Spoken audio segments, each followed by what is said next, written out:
Well, let's go ahead and start.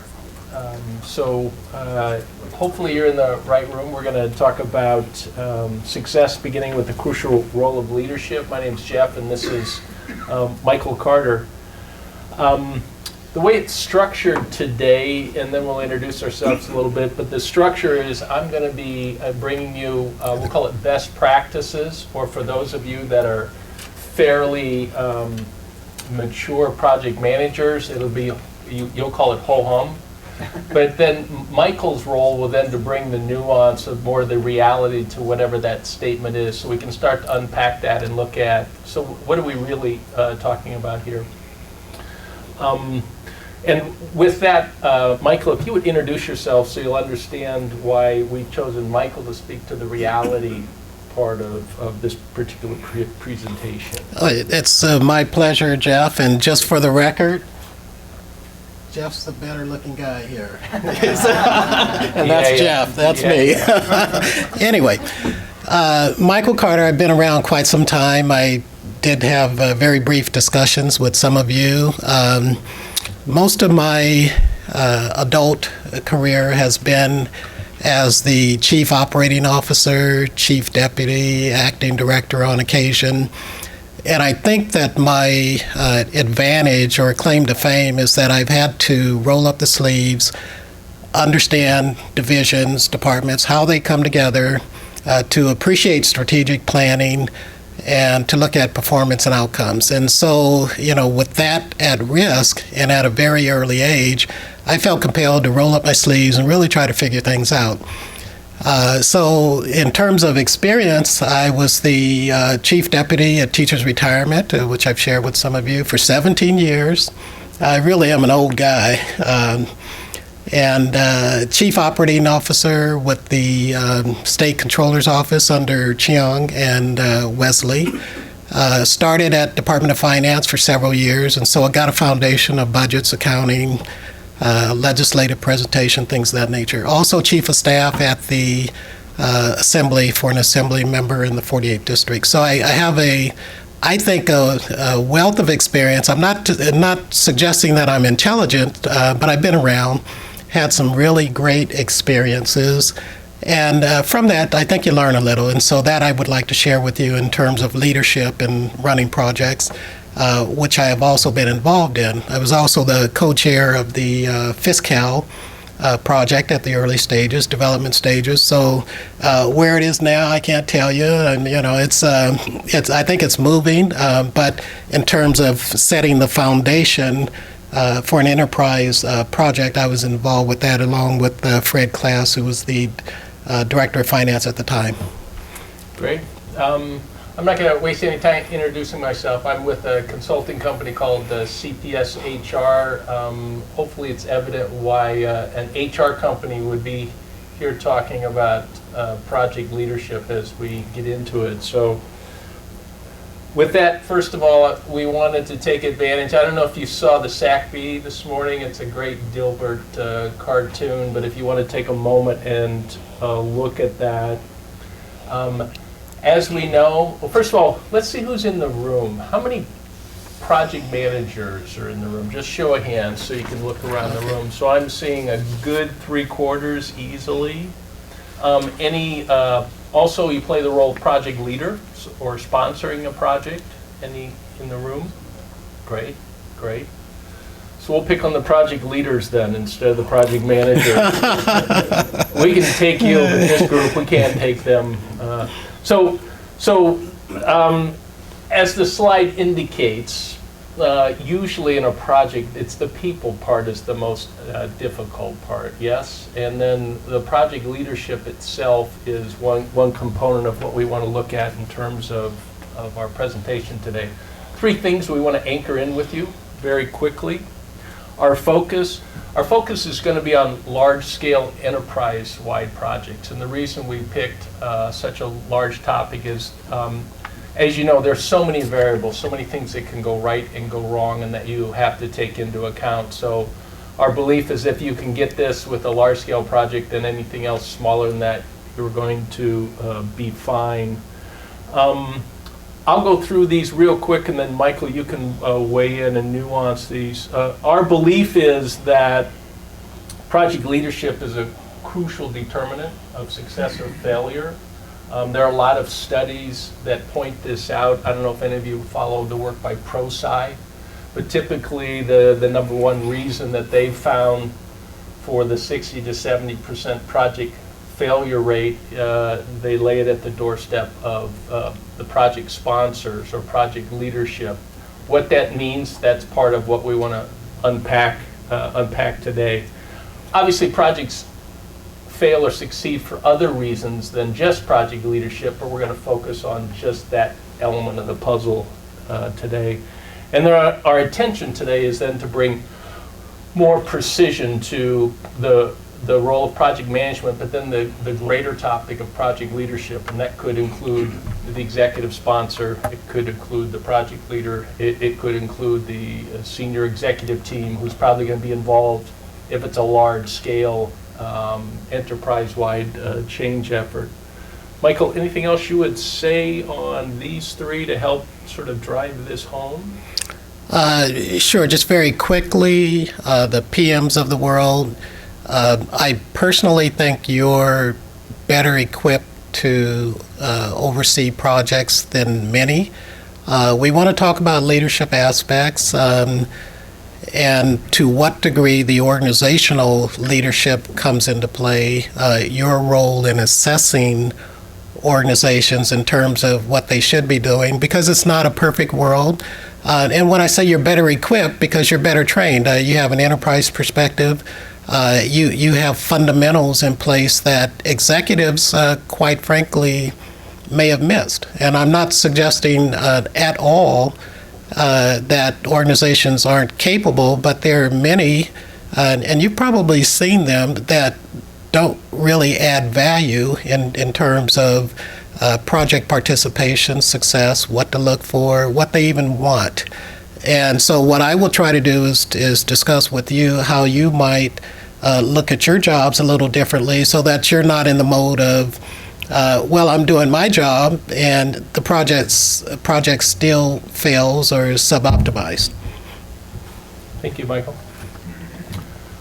So in the green, that's always going to be me, if you're looking for the structure here, and then the maroon there, that's going to be where Michael comes in. So up in the green, again, here comes the no kidding. Everyone understands this.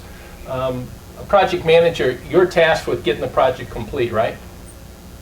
Don't care how you do it, but get it done on time and preferably under budget. Project leadership, though, it's a different story. It's about project success. And so that's something we want to take a look at today. Michael? And so following what Jeff has indicated, when you talk about the issue of leadership at large, roles and responsibilities, what I will try to do is convince you that you really do need to look at your responsibilities in a different way, going beyond the non-traditional of your certifications, what you've been trained, because you can do all of that and still be involved in a project that won't be successful, or you quickly redefine the project and say, well, let's complete this, call it successful, and then we'll do what we really needed to do in phase 2. Or you will define 60% of capacity of what you wanted to accomplish as a success story, and then you have to live with it for, not you, but the departments have to live with it for 25 years, the life of the project. And so what I'd like to bring to your attention, and hopefully we'll have answers later in the proposal, that say the PM and project leader roles are not mutually exclusive, meaning there has to be a blend, and we'll talk more about that. You often have organizations where their visions are really nondescript. They're feel-good types of visions. There isn't real articulation on the core business and what that really means. And In a past example, we had what we would call a financial organization, and their vision was really said something else, and they acted accordingly. But for us, we would have said that that's a financial institution. They collect a whole lot of money, and it's very simple. And so you need to, at least from the PM perspective, appreciate what that vision is, and then you can conduct yourselves accordingly. Organizational leaders may be unengaged, meaning you have executive teams that are over there just kind of watching the PMs. They're watching their project leaders, the executive sponsors, and they're responsible for critical parts of the organization, but they're really unengaged, and they don't know that they need to, so we can maybe talk a little about that. We have observed the lack of an enterprise perspective. Now, again, we're talking about large projects, but the same goes for small projects. And so when I say enterprise, I am referring to the interrelationship between various functions, internal functions, financial, all that entails, accounting, reconciliations, things of that nature, customer service, specific deliverables, because the individuals that are involved in the project, they're looking at their jobs. When that occurs, I think you all know what happens there. And again, we'll try to bring all this together and talk about the role of the PMs in these environments, and not to say that you need to take the organization over, but you really should kind of recognize that these dynamics are occurring and how you can add value to changing those scenarios. Just a reality check, anyone PM a project where you found that, we'll say, leadership in general has not properly set the vision, that you're working with a group, that you maybe are a little unaligned with the rest of the organization, or feeling like you're somewhat leaderless in running a project? And feel free to say, I have a friend that has led a project like that. I'm assuming by the giggles and half of you, I got two hands going up by one person in the back, so we're resonating a bit with you here. So project success, I don't know, how many of you saw the Peter Hutchinson presentation? I don't know if you saw that. He was touching on some of this as well, and it was resonating, but let's look up at the green box. A well-run project, right? You get kudos if you delivered. Again, you came in on time and under budget. That's a well-run project. Is that a successful project? Maybe. Maybe. It's that maybe word that kind of scares you when you got like a $200 million ticket involved. But Michael, why don't you unpack and play with this a bit? And we're talking about success, and to what degree you as PMs have clarity of that as you engage your projects. To what degree organizations really understand and appreciate success as compared to, well, let's just get this sucker done and still have careers.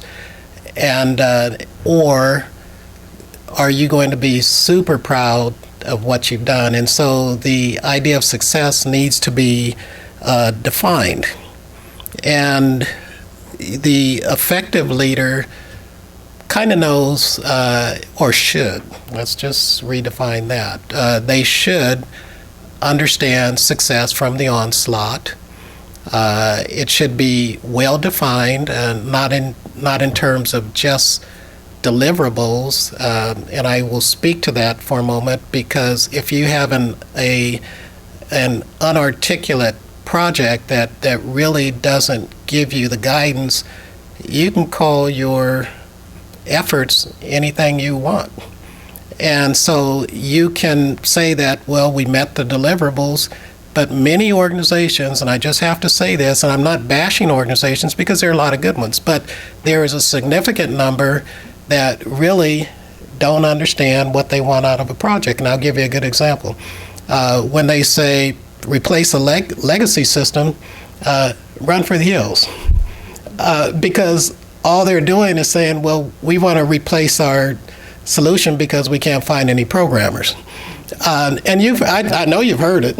I know you have. I've heard it numerous times, and so my drill down will be let's look at the core business, let's understand outcomes, and you get a much better product. So you as PMs, when you're faced with those situations, you really do have to drill down, and this, unfortunately, could be something approved by all the control agencies, technology, legislature, finance.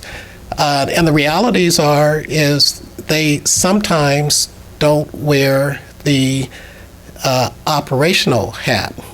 And so that is one of the reasons I look at things differently is the folks that are responsible for running stuff is not a technology issue. It's more organizational leadership and understanding your business and what you want to accomplish.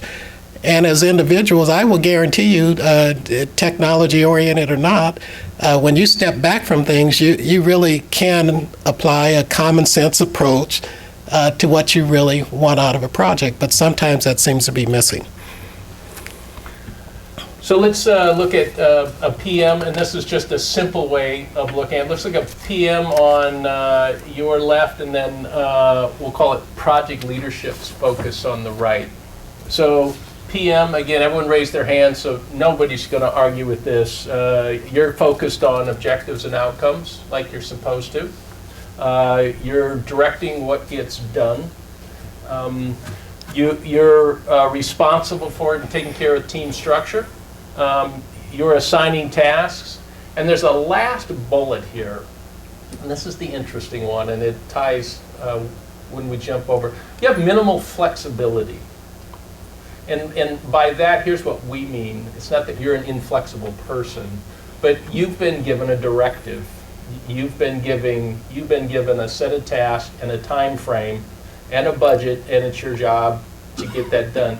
You don't have the ability to do what project leadership should be doing. And so I always look at, when I'm in a PM role, I'm looking at my project leadership as my partner in this.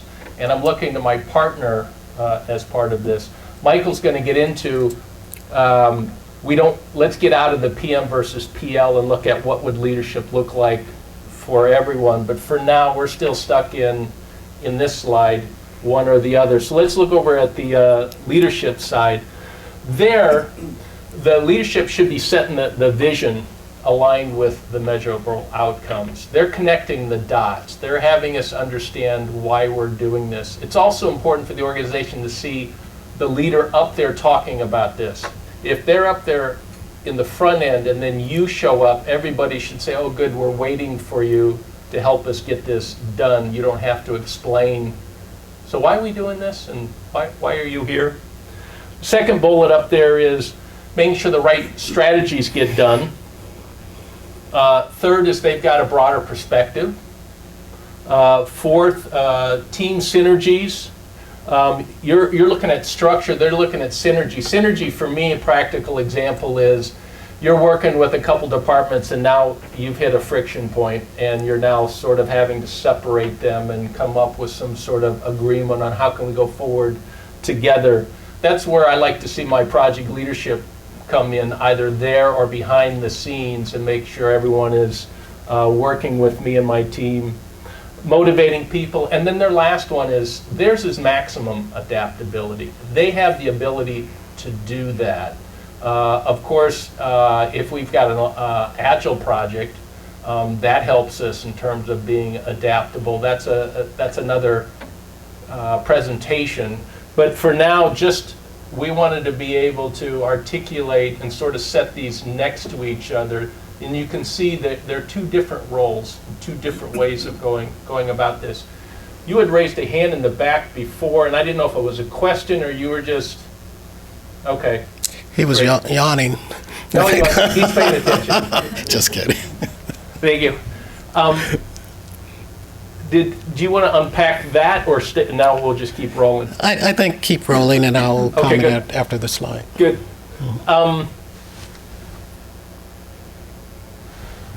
So what you said was, here's the project manager's focus. Now Michael is going to lean into that just a little bit on the right side and just spend a little more time on the project management role there. And I again am attempting to reshape your view of the PM and leadership at large, so I will be repetitive. But again, when you look at the real world, and maybe we can just go back briefly to the previous slide, that's you know all that. Your PMs, organizations know that. Executive teams, I've interviewed many, they know all that, but they don't display it. So, for example, when you talk about visions, influencing the right strategies to get things done, they don't have strategies. And as a PM, you need to understand that. And so it doesn't mean you become the CEO, but you better darn well understand it because it can influence your job and your performance. Broad perspectives, many organizations, due to organizational structure, et cetera, sometimes don't have it. Some do, some don't. You have to recognize that. There are many that, even at the executive level, I've heard it, that's my job. They don't understand the interrelationships between functions, organizational structure, et cetera. But guess what? Technology assumes all that. And you're responsible for putting it all together. And so, quite frankly, I'd like to sell you some career insurance because sometimes it's a pretty daunting task because you have to distinguish what your job is versus what the organization is supposed to be doing. So going back to the next slide, thank you, Jeff. When I say project management leadership is an oxymoron, I say that because it sets the stage to say that everything is perfect. And I have to introduce my previous boss from, Tamara and I used to work together. So try to speak. What does she say? Yeah, it doesn't work tomorrow. Yeah. And welcome. The oxymoron is that the world isn't perfect. And that particularly on the organizational leadership side, quite often what you'll see is a misaligned vision, accountability features that are lacking. Their actual practices. They will check the box on performance measures, have developed them in order to get an RFP approved, but they've never practiced them. So they did them a day before the RFPs due. This is what we think we want, but they're not in practice. And that's a signal to the PMs. You need to explore, you need to change your behavior so that you can have them better appreciate those concepts. Mapping, all maps are not created equal. You all know that. Many organizations have maps and then they just don't understand them, or they have mapped improperly because they don't have the enterprise perspective. So they map something, but it's of no value to an enterprise effort. So that's the oxymoron part. Synergistic leadership, is that an S or I don't know, C or synergistic, suggests that leadership roles and responsibilities, and I would suggest again, because it is the reality that the PMs are at the center of attention, because you are, which means that you need to understand vision, you need to understand production measures, accountability, compliance, kind of a daunting task, because if you don't, I'll just ask the question, who is? When it is lacking in an organizational setting. And again, it's not a perfect world. So the PM, let me just give you an example. They're at the center, and maybe I think the next slide addresses that. The PM, that's the bullseye, that's the target. but it is also a conceptual model of how I think the realities flow. You have the internal SMEs, outside vendors, senior leadership team, executive sponsor, technologies in there on the outside. They are all contributors to the leadership process. And so the hierarchical model, top to bottom, bottom up, linear, doesn't work in a project. So you have a PM that, for example, if you don't understand vision, all these concepts that I mentioned, when they interview the SMEs, what questions are they asking? How do you input a ticket? They're not asking them, do they understand their contribution to the enterprise product? Because they're not thinking about it. You mainly, PRO, I think, will ask, what's your job? And they'll map it. A big lost opportunity. Some of you have done it, and a lot of it is because you want to get it done. You assume that the organizations kind of know what they want, when in fact they don't. So again, boxes can be checked, but you will not optimize your opportunities. You might make it more complicated, but I think that when you have a different perspective, you bring up issues much earlier, and you make the organizations responsible, instead of the PM being on stage to say what you didn't do, when in fact could very well be the responsibility of the organizations in terms of their leadership or lack thereof. So I'd never heard of this word synergistics. I'm giving Michael credit for it, but it's a different way to look at the organization. When he first showed me this model, I accused him of just coming up with a clever visual here. I was. I did. Well, you also were, but it's a different relationship. For me, it's a relationship model here. It goes beyond just task deliverable, but it has you look at your relationships there in terms of how they're working. I'm just curious. We like getting data when we're talking to folks. I'm going to ask you about each of, in that right slide, there are 5 relationships between the PM and someone else. I'm going to say each one, and just show of hands, do you find yourself sometimes challenged by that relationship?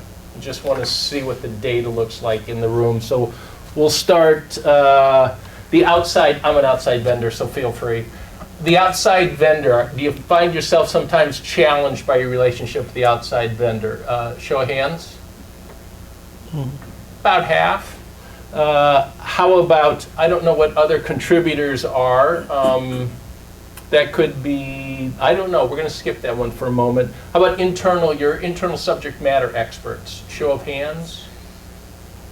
A little more than half, about 2/3. How about your executive sponsor? Show of hands. Okay, we have a theme. And senior leadership team, if it's large scale, someone's hand just went up a lot higher than before.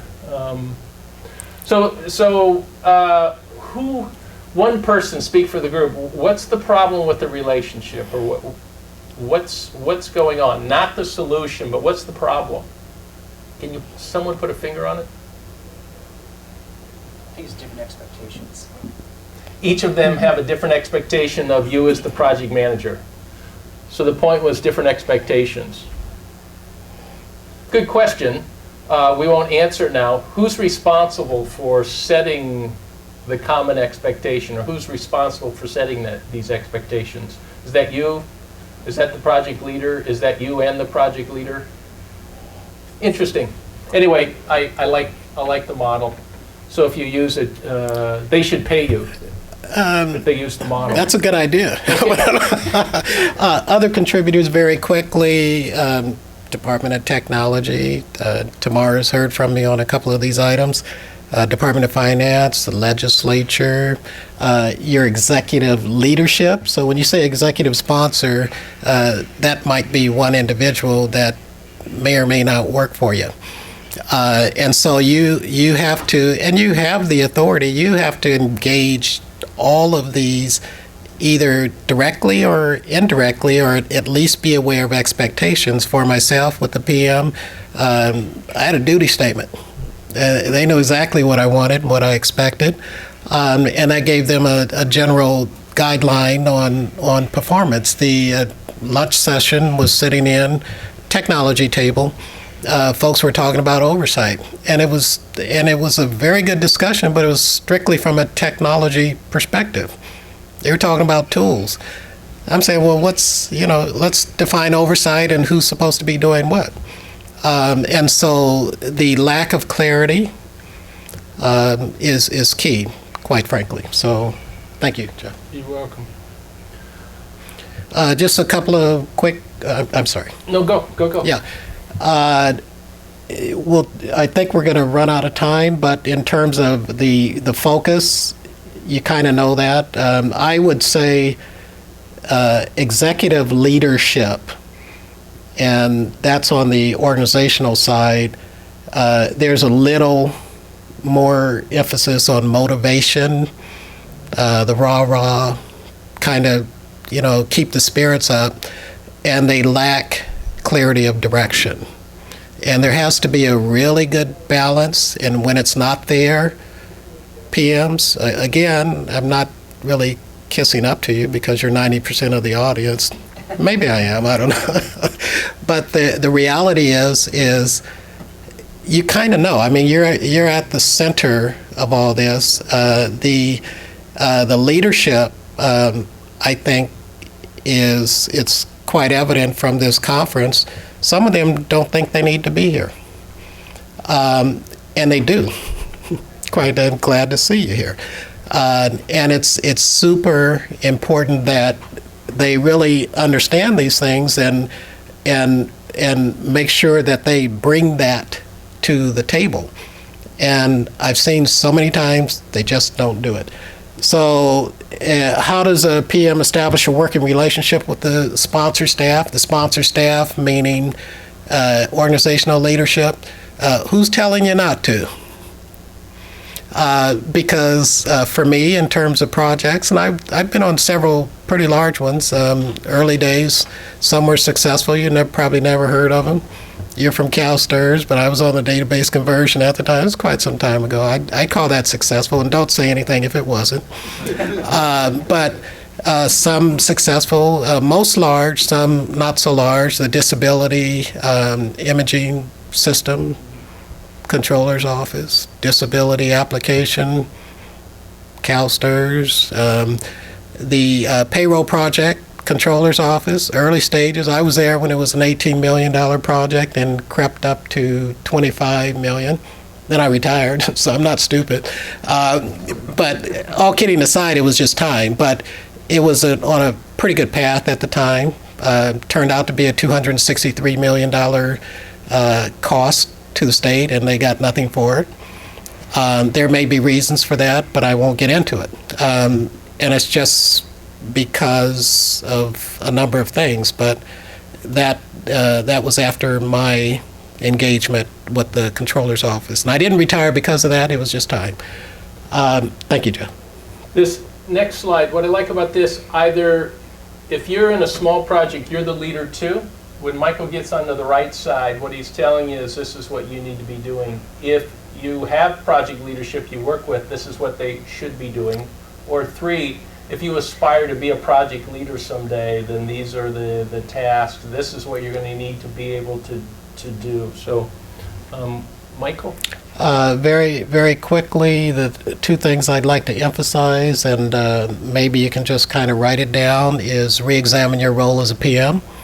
The other is to appreciate to what degree organizations are contributing to leadership. So on this slide, when I say vision must be clear and meaningful, what that means to me is organizations need to know what they want. And I've heard so many times organizations, departments say, technology is going to bring us the solution. I go, what?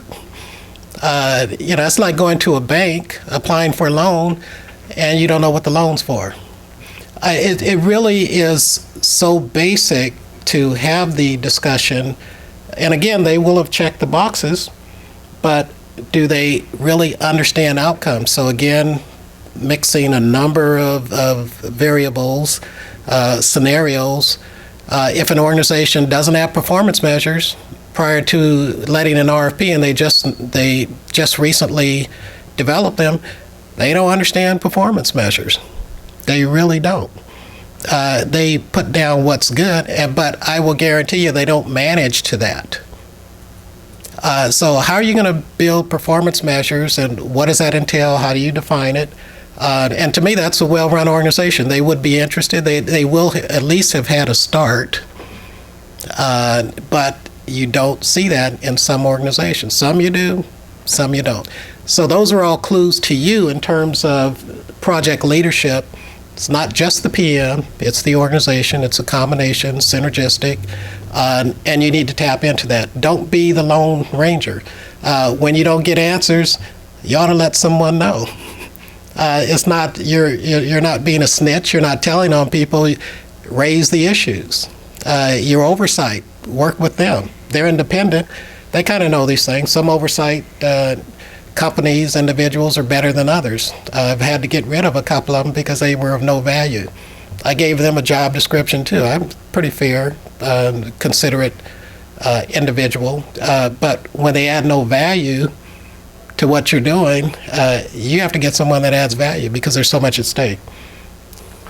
At CPS, we look a lot at job duties, what success looks like, and then coming up with what we think are key competencies. We do a lot of recruiting, and so then we'll recruit for what we think the competency you need for this particular job. So if we were to today say what competencies should someone look for in a project leader in an organization, these are the top three, and we put it as in a spectrum way, being able to do both sides of this. So Michael, you want to just touch on each of these three? Sure. Visionary leaders. What we're saying here is that there needs to be a good, healthy blend of leadership, motivation, enterprise, but they also have to have some capacity to understand the details and how things work. And it does not mean that they need to have hands-on knowledge of how to reconcile $50 billion. But they need to know that there needs to be a system that does that without, 20 interfaces, because that's what you do when you patch things together. And so the blend of talents, I think, in some form, needs to be addressed, and organizations that don't have that, they get individuals and information, various analysis that give them that information. And it's not only for the top leaders, it's for management. Because otherwise, those are the individuals that are building these solutions. If they don't have that perspective, then it doesn't work out so well. Technologically savvy versus interpersonal, political astute. The cognitive perspective, I think, speaks for itself, and I think it helps for the leadership, all of you, because it's, in some degree or another, politically, it could be at the legislature, or it could be before your board or your executive team. You need to understand that and bring that into play as a program manager, as well as the executive team. It all goes together. Discipline versus flexible. I will focus here. Of course, you need to have the basics, but the flexibility, most will relate that to agile type of management or approach. The problem there is the agile method does not necessarily, is not in sync with government processes and rules. It's very difficult to change things once you've signed or let an RFP, assigned the vendor. You're not going to change much without a scope change or schedule change and approval from the legislature and all that other stuff. So there are a number of issues that need to be worked out there. So just in the, 2 minutes remaining, here are project success considerations. Up at the top is pretty much, the straightforward part, making sure there's a vision, the priorities are set, the proper governance and oversight necessary to deliver. That's the part you know. There are other considerations too. And I'll go through them quickly. I'm a firm believer, stop blaming the PM when things don't go well, and then the organization's taking credit when it doesn't go well. It's just as unfair, and I think there are many that support that, not just in the technology community. So the department should be responsible for outcomes. I've probably heard more than seen. CalDOT can be held accountable and responsible for project successes and failures. Yes and no. I think more no. I mean, they play a role in the process, but it's really up to the organization, and which leads to departmental preparedness, which should be assessed differently, in my opinion. You want to make technology easier for them to engage, but don't give them the money if they're not prepared. And they can check the boxes, but they're not prepared. They don't know their business, sometimes don't know what they want. Leadership models should be tested and fully vetted for effectiveness, meaning do you have an executive team that everyone likes, but they don't understand efficiency and effectiveness? They have no performance measures. They don't have anything in place that says you're going to run an organization efficiently. The visions unaligned, things of that nature. I mentioned the agile project methodology. I think it's a good one. Very difficult in state government. So that's something you'll have to work out along with CalDOT and legislature and some of the others. Synergistic leadership model, I fully support that. And it doesn't have to be that way on paper, but in practice, if you're expecting all the insight, vision, and leadership to come from up top, you get that at church. You're not going to get it. You're not going to get it in an organizational setting. So you have to be a part of that. And I think a very strong participant in understanding leadership and making sure that what works for the organization, what works for all of you, that which you are responsible for actually materializes. There's a number of other considerations, but we don't have the time to discuss them. So here's how this usually goes. Thank you for your time. Sometimes you have questions, but because everyone knows what agency you're with and you're like, I don't want to ask this question in front of the group, there's contact information up here. You can also, if you want to give us a business card and ask us to call us, but feel free to contact us with any sort of particular issues or situations you're struggling with. We've probably come across them a couple times, and we may be able to give you some tips, tricks on how to go about that. But we encourage you, though, to continue on your path, and hopefully maybe you manage up and we can get project leadership on board to maybe make your lives a lot easier. So thank you very much for your time. I appreciate it. Thank you all. Thank you, Jeff. Thank you. Just to shortcut things, my number is 555-5555. Don't call me. I'm just kidding. I'm just kidding. I think I'm funny. I have to entertain myself. And of course, if you have questions, feel free as well. Come on up. We don't want to discourage you. Thanks. Thank you all.